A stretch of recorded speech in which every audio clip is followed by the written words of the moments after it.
सड़क दुर्घटनाओं के लिए जितने जिम्मेदार लापरवाही से गाड़ी चलाना, अनियंत्रित रफ्तार या फिर नशा है, उतने ही सड़क निर्माण करने वाले लोग भी हैं। इसमें कोई दो राय नहीं है कि चमचमाती सड़क दिखते ही युवा मस्ती में आ जाते हैं और आने वाली मुसीबत को नजरअंदाज कर अनियंत्रित रफ्तार से गाड़ियां दौड़ाते हैं। किस्मत अच्छी रही तो सही सलामत अपने घर पहुंच जाते हैं, नहीं तो हमेशा के लिए गहरी नींद में सो जाते हैं। आंखों के सामने एक नहीं कई उदाहरण हैं, लेकिन लोग सबक लेने की बजाय, अपनी अक्ल लगाने की बजाय नकल कर खुद की जान तो जोखिम में डालते ही हैं। अपने बाद अपने ही लोगों को जीवन भर के लिए न मिटने वाला दर्द भी दे जाते हैं।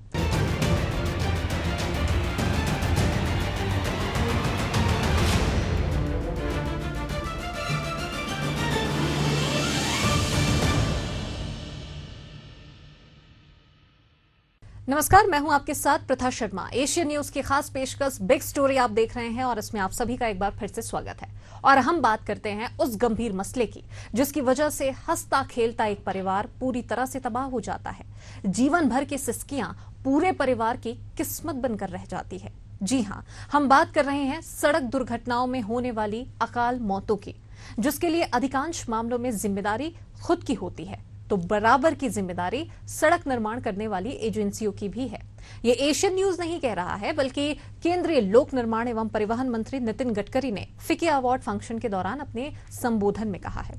केंद्रीय मंत्री गडकरी ने इस तथ्य पर खुलकर कहा कि जिन इंजीनियर्स के भरोसे सड़कों का निर्माण होता है, असल मायने में गुणवत्ता से उनका कोई वास्ता नहीं होता, जो मौत का पर्याय बनकर बड़ी संख्या में देश के युवाओं को मौत के घाट उतार रही हैं। देखिए खास रिपोर्ट।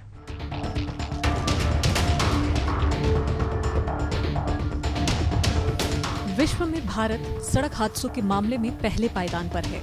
हालात ये हैं कि देश में हर साल तकरीबन 5 लाख सड़क हादसे दर्ज किए जा रहे हैं और यह संख्या हर साल बढ़ती चली जा रही है।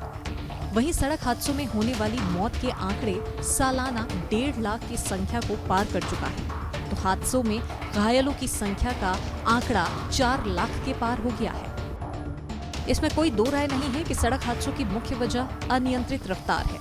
खाली सड़क हो या फिर भीड़ भरे इलाके, आमतौर पर लोग अपनी रफ्तार को कम नहीं करना चाहते। नतीजा हादसे होते हैं जिसमें खुद की जान पर बनाती है तो औरों की जिंदगी से भी खिलवाड़ हो जाता है। जिंदगी अनमोल है, चाहे वो किसी की भी हो, आपकी या मेरी। लेकिन जिस तरीके से ये चमचमाती सड़कें या फिर गाड़ियों का उपयोग हो रहा है, वो सुरक्षा के लिहाज से वो घातक भी हो सकती है, क्योंकि जिस तरीके से आए दिन दुर्घटनाएं हो रही है, वो कहीं ना कहीं चिंता का सबब है। और क्योंकि ज़िंदगी दोबारा नहीं मिलती है, जब भी आप सड़कों पर निकलें या वैसे गाड़ियों का उपयोग कर रहे हैं तो ये आप ध्यान ज़रूर दें, क्योंकि आपके घर में कोई इंतज़ार कर रहा होता है। तो इस बात को आपको, हमको, सबको समझने की आवश्यकता है और इसी में हम सभी की भलाई है। तो एशियन न्यूज़ की बिग स्टोरी में पहले रफ्तार का कहर किस तरीके से होती है वो दिखाने का काम किया हूँ, और इस बार जो है आपको कहीं ना कहीं रफ्तार और ख़राब सड़कें या अच्छी सड़कों के कारण जिस तरीके से दुर्घटनाएं हो रही है, लोग अनिश्चितकालीन मौत के काल में जा रहे हैं, तो उस पर अंकुश लगाया जा सकता है। तो देखिए यह खास स्टोरी। सड़क हादसों में हर साल होने वाली मौतों के आंकड़े न केवल चौंकाने वाले बल्कि सही मायने में डराने वाले हैं। हमारा देश हर दिन तरक्की के नए आयामों को छू रहा है। गर्व का विषय है कि भारत सर्वाधिक युवाओं वाला देश है और विश्व में पहले स्थान पर है। पर हर दिन देश में होने वाले सड़क हादसे देश के युवाओं को मौत की आगोश में धकेल रहा है। इस असहनीय पीड़ा से केवल सड़क हादसों के शिकार होने वालों के परिजन ही नहीं, बल्कि पूरा देश सह रहा है। और इसकी सबसे बड़ी वजह है गुणवत्ताहीन सड़कों का निर्माण। देश के केंद्रीय लोक निर्माण एवं सड़क परिवहन मंत्री नितिन गडकरी ने इस तथ्य पर खुलकर कहा कि जिन इंजीनियर्स के भरोसे सड़कों का निर्माण किया जाता है, असल में ज्यादातर सड़क हादसों के लिए वे ही जिम्मेदार हैं। इसलिए मैं आप सब लोगों से हाथ जोड़कर क्षमा मांगता हूं। मैं फिक्की को धन्यवाद दूंगा कि उन्होंने बहुत इम्पोर्टेंट इशू पर आज इस विशेष कार्यक्रम का आयोजन किया है। हमारे देश में हर साल करीब 5 लाख एक्सीडेंट होते हैं और 1.5 लाख से ज़्यादा मौतें होती है। विशेष रूप से 18 से 34 वयोगट में करीब 65% यंग लड़के, कोई डॉक्टर है, कोई इंजीनियर है, उनकी मृत्यु होती है। जिनका ये परिवार का ये नुकसान होता है, ये बहुत बड़ा होता है। अभी बीच में मैं पुणे में गया था, इकलौता लड़का यंग डॉक्टर हुआ, एमडी हुआ, और परिवार में एक ही था, और माता और पिता बेचारे, पिताजी रिटायर्ड हो गए थे, और वो जैसे उसके करियर की शुरुआत की, उसी में कार एक्सीडेंट में उसका डेथ हो गया। ऐसी बहुत सी घटनाएं हैं। तो करीब ये 1.5 लाख से ज़्यादा मौतें होती है, और यंग पढ़े लिखे अच्छे लड़कों का, लड़कियों का इसमें डेथ होता है। 3% से ज़्यादा जीडीपी का नुकसान होता है। अगर आपने आज तक का हिसाब लगाया होगा तो चाहे चाइना वार हो, चाहे पाकिस्तान वार हो, वॉर में जितने लोग नहीं मरे होंगे, जितने हमारे यहाँ नक्सलाइट्स और कम्युनल राइट्स में नहीं मरे होंगे, जितने लॉ एंड ऑर्डर सिचुएशन बिगड़ने के कारण नहीं मरे होंगे, उस सब का सबसे ज़्यादा रिकॉर्ड मरने वालों लोगों की संख्या ये रोड एक्सीडेंट्स में है। और इसमें जो महत्वपूर्ण कारण है, उसमें से सबसे पहला कारण है रोड इंजीनियरिंग। और रोड इंजीनियरिंग में हमारे डीजी, पूर्व डीजी बैठे यहाँ, मैंने एक बार कहा था कि जो इंजीनियर्स हैं, सिविल इंजीनियर, ये सबसे दोषी है, क्योंकि डीपीआर बनाने वाले हमारे यहाँ गूगल पे बैठकर बनाते हैं, और जो लोएस्ट आता है उसको ऑर्डर मिलता है। और ये इतने घटिया क्वालिटी के डीपीआर बनाते हैं कि डीपीआर बनने के बाद इनकी जिम्मेदारी होती है कि वो खुद जाकर साइट पर इंस्पेक्शन करें, उसको देखे, कोई देखता नहीं, केवल टेंडर लगाने का एक्सपर्टाइज है सबके पास। और उसका पहला कारण है कि टोटली डीपीआर ये क्वालिटी नहीं है। अब हमने उसमें थोड़ी पॉलिसी बदली है, पर जो लोवेस्ट आता है उसको देना पड़ता है काम, और एक कुछ ही कंपनियां हैं वही आती है। और मेरे को तो पूरा पता है कि वो गूगल पे बैठकर घर में बैठ के डीपीआर बनाते होंगे। बाद में रोड इंजीनियरिंग में हमारे यहाँ ब्लैक स्पॉट्स निकालते हैं, जहाँ एक से ज़्यादा लोग मरते हैं। अब ये जो ब्लैक स्पॉट्स है, ये बढ़ते जाते हैं, जैसे हनुमान जी की धूम जैसे बढ़ती है। तो अभी पहले फेज में निकालते 6000, फिर निकलते, अभी ये 6000 निकालने में नए 6000 निकलते हैं।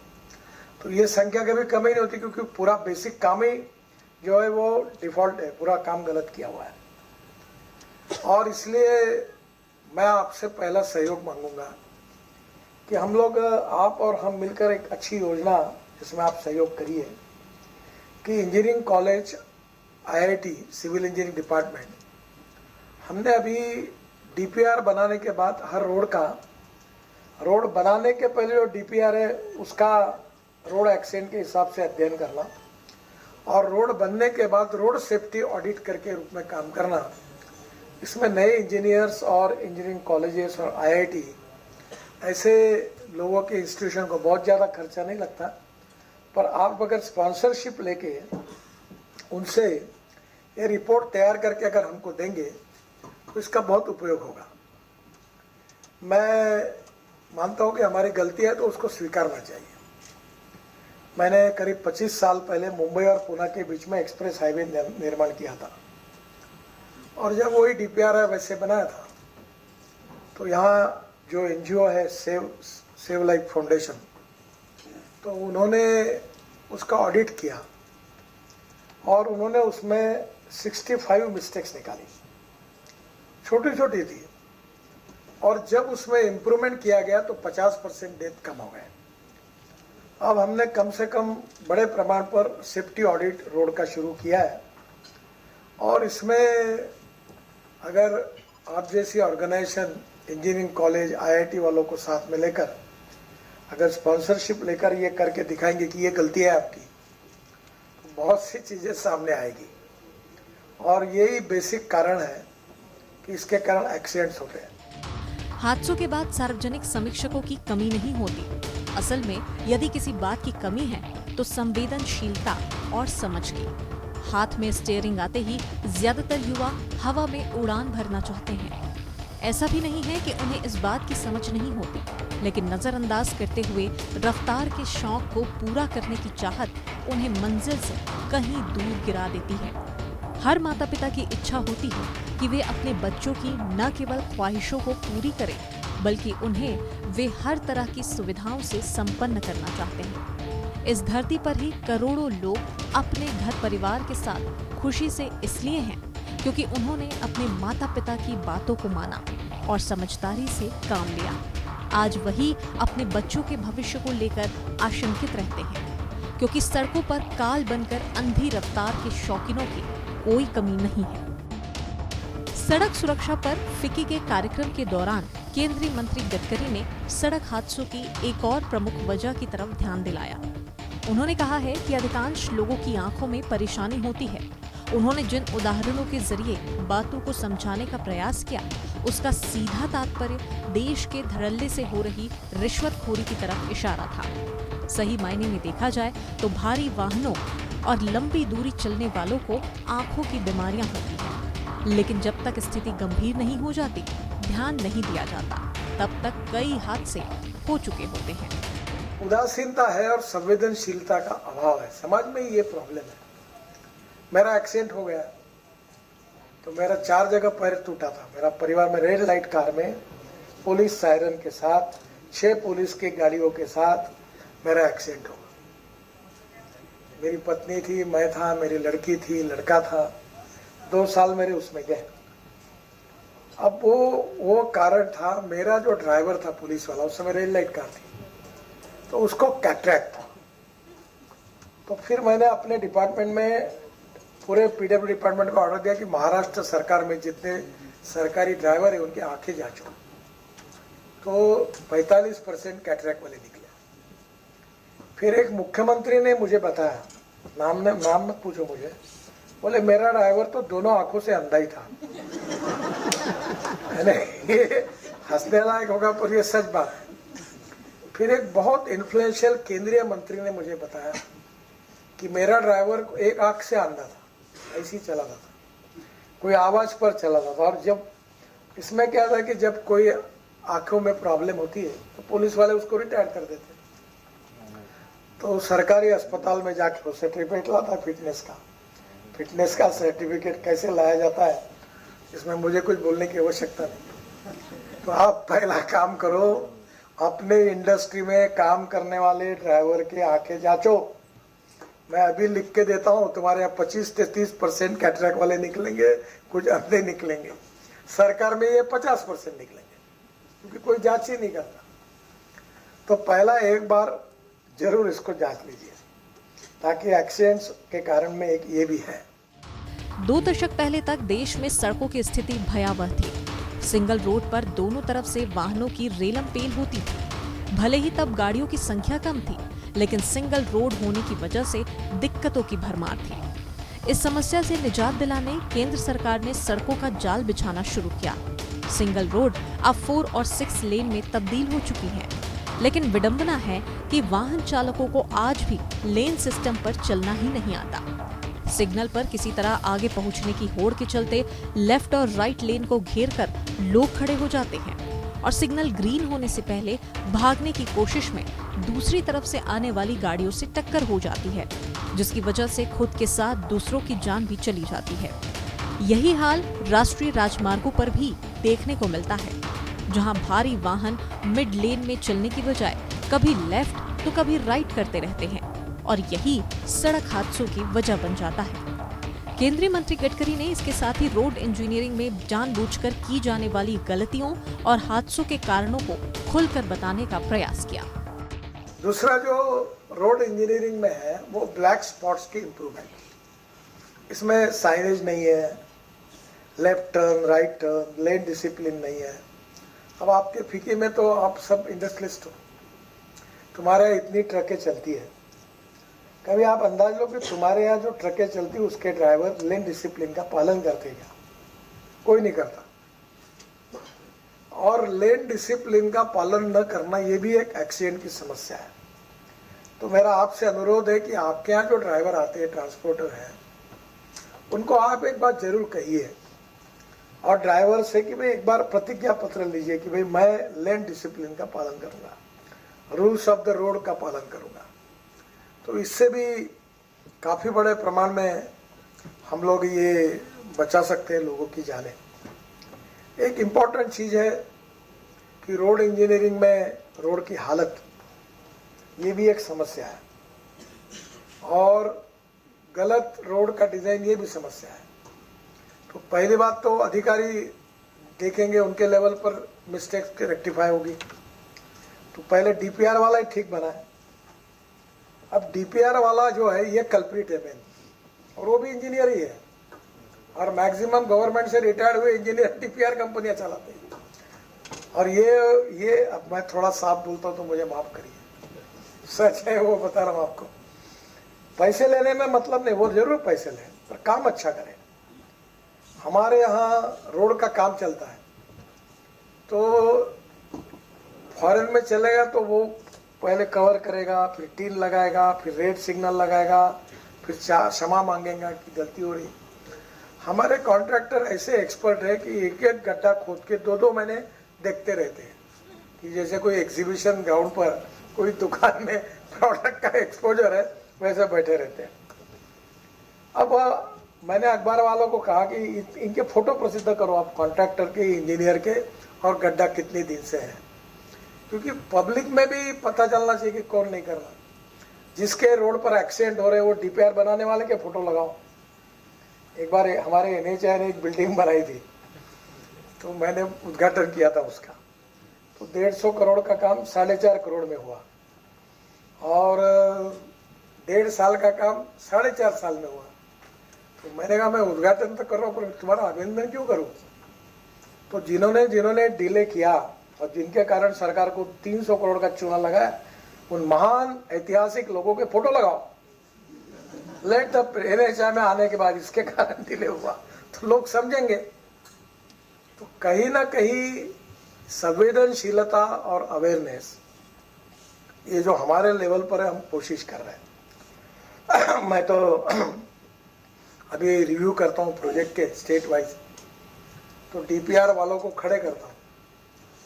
अब जो मैं बोलता हूँ आपको बताने लायक नहीं है, पर कोई उनको शर्म नहीं आती, फिर नया टेंडर 40% बिल हो जाके बनते हैं और फिर वही गंदगी करते हैं। अब सरकार में समस्या है कि लोएस्ट आने वाले आदमी को आप काम रिजेक्ट नहीं कर सकते, पर वो it is our responsibility, we need to find out the way out. वो हम लोग जरूर कोशिश करें कि डीपीआर अच्छा बने। देश में 2 पहिया हो या फिर 4 पहिया, हर साल नए मॉडल्स उतारे जाते हैं। कीमतें ज्यादा होने के बावजूद भी खरीदारों की कमी नहीं है।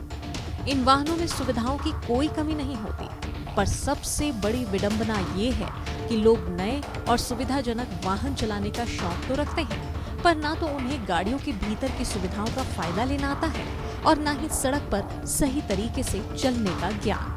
नतीजतन हादसों पर हादसे होते चले जाते हैं और लोग काल की गाल में समाते जा रहे हैं। केंद्रीय मंत्री गडकरी ने आंकड़ों के साथ इन तथ्यों का खुलासा किया है। समाज में अभी बीच में सुप्रीम कोर्ट में निर्णय आया कि जो लोग बचाने का काम करते थे उनको तकलीफ होती थी, वो भी हमने कानून में लाया कि उसको ना पुलिस पूछेगा ना कुछ करेगा। एम्बुलेंसेस की व्यवस्था हो गई, बड़े प्रमाण पर मेडिकल फैसिलिटी की उपलब्धता हुई है।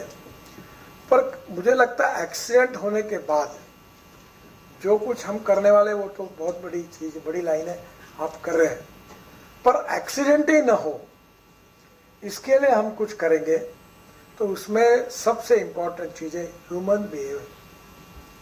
कानून के प्रति डर भी नहीं और सम्मान भी नहीं। जो विचित्र अवस्था है कि रेड सिग्नल लगा तो रुकना चाहिए, अगर वन वे है तो अपनी गाड़ी नहीं डालनी चाहिए। हमारे यहाँ हमने एक जायरात तैयार की थी अक्षय कुमार जी ने, तो जब वो जायरात हुई तो मुझे बताया अक्षय कुमार जी ने, तो वो जायरात मुंबई के एक लोकमान्य तिलक मार्ग पर ये ट्रैफिक पुलिस करके खड़े रहते हैं। उतने में एक गाड़ी वाला आता है, वन वे रहता है, रॉन्ग साइड आता है, तो वो उसको रोकता है पुलिस वाला।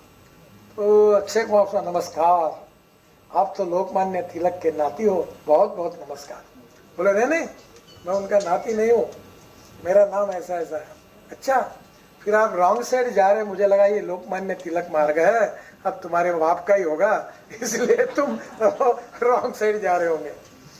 अब वो जाहिरात बड़ी इफेक्टिव थी। ऐसी बहुत सी एडवर्टाइज कैंपेन भी बड़े प्रमाण पर हुई है। स्कूल कॉलेज में ऐसे कंपटीशन हुई है, CSR फंडिंग से ऑटोमोबाइल इंडस्ट्री, बाकी भी लोग ऐसे प्रोग्राम को बड़े प्रमाण पर सपोर्ट कर रहे हैं।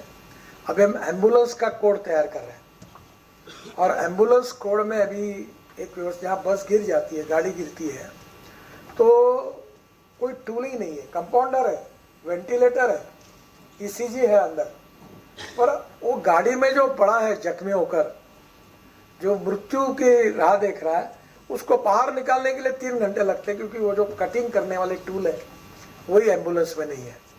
तो अभी हमने IIT से भी सलाह लिया है, और बस और कार को कटिंग टूल्स कौन से इसेंशियल है वो रखकर वो कंपाउंडर को उसका भी ट्रेनिंग देने की कोशिश कर रहे हैं।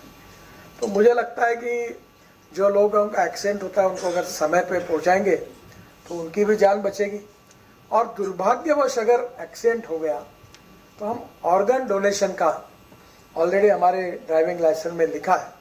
तो आजकल तो हार्ट, लंग्स, आँखें, लीवर ट्रांसप्लांट हो सकता है, तो जिसके कारण दूसरों लोगों को हम निश्चित रूप से उनके जीवन की रक्षा कर सकते हैं। तो ये सब इसमें अवेयरनेस के साथ, संवेदनशीलता के साथ इस कॉज को मिटाने के लिए समाज के और स्टेक होल्डर्स के सहयोग के बिना ये नहीं होगा। जो सरकार के हाथ में जो चीज़ें होती है वो सरकार करेगी, हम कर रहे हैं। मैं तो अक्सर कहता हूँ कि हमारे डिपार्टमेंट में हर चीज़ सक्सेस स्टोरी है, और मैंने कहा था कि 50% एक्सीडेंट मैं 10 साल से मंत्री हूँ, 24 के पहले कम करेंगे। 50 तो कम हुए ही नहीं और बढ़ रहे हैं। तो हमारा एक प्रकार से मुझे कोई संकोच नहीं है कि इस क्षेत्र में कोशिश करने के बाद में भी हमको जो सफलता मिलनी चाहिए वो नहीं मिली। इसमें कोई दो राय नहीं है कि देश में गाड़ी लेकर सड़कों पर निकलने वाले अधिकांश लोग वाहन चलाने के लिए अधिकृत नहीं है। बड़ी तादाद में लोगों को गाड़ी चलाना आता ही नहीं है। यातायात के नियमों को तोड़ना जैसे वाहन चालकों के लिए आनंद का विषय होता है। अधिकांश युवा सड़कों पर वाहन इसलिए नहीं चलाते, उन्हें किसी जरूरी काम के लिए जाना है, बल्कि वे सिर्फ ये दिखाना चाहते हैं कि उनके पास गाड़ी है और वे उस्ताद हैं। पर जब हकीकत से सामना होता है तो कराहने के लिए मौका भी नहीं मिलता। ये सच है कि देश में भ्रष्टाचार की जड़ें फैल चुकी है और आए दिन उसका हर्जाना आम आदमी को भुगतना पड़ रहा है। लेकिन कहा जाता है कि सतर्कता ही बचाव का सही तरीका है। अगर आप जागरूक रहें, सतर्क रहें और अपनी फैमिली वालों की जिम्मेदारी खुद उठाएं तो आप भी सुरक्षित रहेंगे और आपकी फैमिली भी सुरक्षित रहेगी। कहीं ना कहीं ये देखा जाता है कि लोग अच्छी सड़कें या फिर ख़राब सड़कों के कारण भी मौत का शिकार हो रहे हैं। तो इसमें जागरूकता ही सबसे बेहतरीन तरीका है। हमने इस स्टोरी के माध्यम से आपको सतर्क करने का काम किया है। आगे देखने वाली बात ये होगी कि सरकार इस पर किस तरीके से एक्शन लेती है और जिस तरीके से सड़कें बनाई जा रही है, लोग सड़कों पर फर्राटेदार गाड़ियां चला रहे हैं, उसको किस तरीके से नियंत्रण किया जाएगा। कैमरा पर्सन लक्ष्मीकांत के साथ इम्तियाज, एशियन न्यूज, रायपुर। जाने वाले जा चुके हैं। हश्र किसका कैसा हुआ उंगलियां रखकर नहीं बताई जा सकती, लेकिन सबक जरूर लिया जा सकता है। यूं तो इंसान के जीवन में कुछ भी तय नहीं होता, ना ही पल दो पल के बाद क्या होगा ये बताया जा सकता है। पर लापरवाही बरतने के बजाय यदि सतर्कता और समझदारी का परिचय दिया जाए तो निश्चित ही अनावश्यक परेशानियों से खुद को, अपने परिवार वालों को और इसके साथ साथ दूसरे लोगों को भी बचाया जा सकता है।